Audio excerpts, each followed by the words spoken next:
আবার সেই পুরনো রান্নাঘর থেকে রান্না করে দেখাবো তোমাদের। কালকেই চলে এসেছি মেয়ের বাড়ি থেকে, তো আজকে একটা শীতকালীন ঝোল করে দেখাবো। খুব খেতে ভালো লাগে এটা। চলো আজকে তোমাদের সঙ্গে এটাই শেয়ার করে দিই।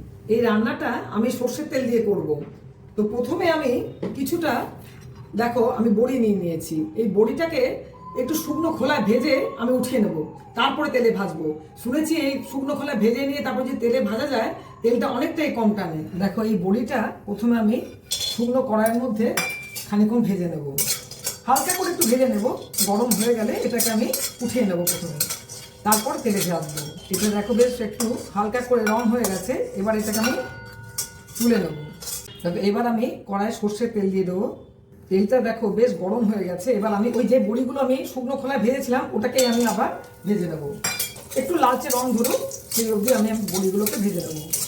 দেখো এটা বেশ লাল লাল রং হয়ে গেছে, আমি বড়িগুলোকে তুলে নেব। আর আমি এখানে বেশ কিছু সবজি কেটে রেখেছি, ফুলকপি, আলু, বেগুন, মূলো। এগুলোকে আমি আগে ভেজে নেব। ফুলকপিটা আমি আগে ভাজবো, তাই জন্য একটু তেলের মধ্যে অল্প একটু হলুদ দিয়ে দিই। বড্ড বেশি ফুলকপিটা ফাটে নয়তো, একটু কম ফাটে দিয়ে এবার ফুলকপিগুলো আমি তেলের মধ্যে দিয়ে দেবো। কিছু কিছু রান্না থাকে দেখবে খুব সিম্পল, অথচ কিন্তু খেতে খুব টেস্টি হয়। এই রান্নাটাও ঠিক সেই রকমই। শীতকালের দিনে গরম গরম ভাতের সঙ্গে এই ঝোলটা যদি খাও, আমার মনে হয় আর কিছু লাগবে। একটুখানি হলুদ দিয়ে দেবো রঙের জন্য। খানিকক্ষণ পরে এটা আমি তুলে দেবো। ফুলকপিগুলো বেশ ভালো রং হয়ে গেছে, লালচে করে ভাজা হয়ে গেছে। এবার এগুলোকে আমি তুলে নেবো। এবার এই তেলের মধ্যেই আমি লম্বা লম্বা করে আলু কেটে রেখেছিলাম, সেই আলুগুলোকে আমি এবার দিয়ে দেবো এর মধ্যে। দেখো আলুগুলো বেশ লাল লাল করে ভাজা হয়ে গেছে। এবার আলুগুলোকে আমি তুলে নেবো। এবার এই তেলটার মধ্যেই আমি মূলো বেশ লম্বা লম্বা করে কেটে রেখেছিলাম, এই মূলোগুলো দিয়ে দেবো। এগুলোকে আমি ভেজে নেবো আগে। ওই মূলোগুলো কিন্তু বেশ ভালো লাল লাল রং নিয়ে নিয়েছে। এবার এগুলোকেও আমি তুলে দেবো। দেখো তেলটা কিন্তু একদম কমে গেছে। আমি এখনই বেশি তেল দিয়ে দেবো না এই বেগুনগুলো ভাজার জন্য। বেগুনগুলো যা তেল আমরা টেনে নিই, তারপরে আবার একটু তেল দেবো আমি। কেন বেগুনের প্রথমেই যদি তেল দিই বেশি, খুব বেশি তেল টেনে নেয়। এটাকে একটু আগে ভেজে নিয়ে হালকা করে তারপর আবার তেল দিয়ে দেবো একটু। দেখো বেশ বেগুনগুলো তেলটা টেনে নিয়েছে। এবার আমি একটু তেল দিয়ে দেবো বেগুনগুলো ভাজবার জন্য। সব সবজিগুলো ভাজবার সময় আমি মাঝে একটু করে নুন দিয়ে দিয়েছিলাম, অল্প করে। একটু নুন দিলে কি সফট হয়ে যায়। বেগুনগুলো আমার বেশ লাল লাল করে ভাজা হয়ে গেছে। এবার এটাকে আমি আলাদা করে তুলে নেবো। ওরাই আমি আরও একটুখানি সর্ষের তেল দিয়ে দিলাম, তেলে একটু 5 ফোড়ন দিয়ে দিলাম। এবার এটা একটু গন্ধ বেরিয়ে যাক, তারপর আমি মশলা অ্যাড করবো। বেশ ভালো গন্ধ বেরিয়ে গেছে 5 ফোড়নে। এবার এর মধ্যে আমি দুটো মাঝারি সাইজের টমেটো কেটে রেখেছিলাম, সেটা দিয়ে কিছুটা টমেটো আমি রেখে দিলাম। এই টমেটোটাকে আমি একটু ভাজা ভাজা করে নেব। আমি একটু হলুদ গুঁড়ো দিয়ে দেবো, 2 চামচ আমি জিরে গুঁড়ো দিয়ে দিলাম।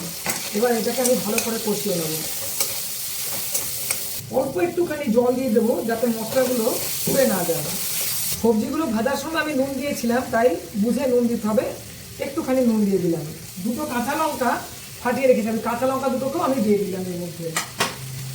দিয়ে এটাকে ভালো করে কষিয়ে নেব। দেখো বেশ তেল ছেড়ে গেছে এটা থেকে। এবার আমি এই যে ভাজা সবজিগুলো সবগুলোকে আমি দিয়ে দেবো এর মধ্যে। এগুলো দেখো মোটামুটি 80% সেদ্ধ হয়েই গেছে। এবার এই সবজিগুলোকে একটু দিয়ে নাড়িয়ে নেবো আমি ভালো করে। দেখো এটার মধ্যে কিন্তু বড়ি আর বেগুনটা আমি দিয়ে নিই, ওটাকে আমি পরে দেবো। এর মধ্যে ঝালের জন্য অল্প একটুখানি আমি লাল লঙ্কার গুঁড়ো, মানে যেটা ঝাল লঙ্কা হয় সেই লঙ্কার গুঁড়োটা অল্প একটুখানি দিয়ে দিলাম। রঙটা ভালো হবে, একটু ঝাল ঝালও হবে। একটুখানি চিনিতে লাগবে, এই 1/2 চামচ মতন চিনি আমি দিয়ে দিলাম। চিনিটাকে দিয়েও আমি ভালো করে এবার নাড়িয়ে নেবো একটু। তো সবজিগুলো দিয়েও কিন্তু আমি খুব ভালো করে কষিয়ে নিয়েছি। এবারে আমি জল দিয়ে দেবো।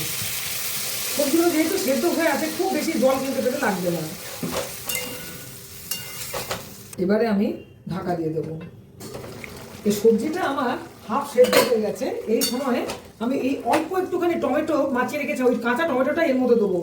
এই কাঁচা টমেটো দিয়ে এত টেস্ট হবে না, বেশ একটু শক্ত শক্ত দাঁড়িয়েও থাকবে আর খেতে টেস্ট হবে। আর এই বেগুনটা যেটা আমি ভেজে রেখেছিলাম, বেগুনটাকেও আমি এবার দিয়ে দেবো। সবজিগুলো আমার বেশ ভালো সেদ্ধ হয়ে গেছে।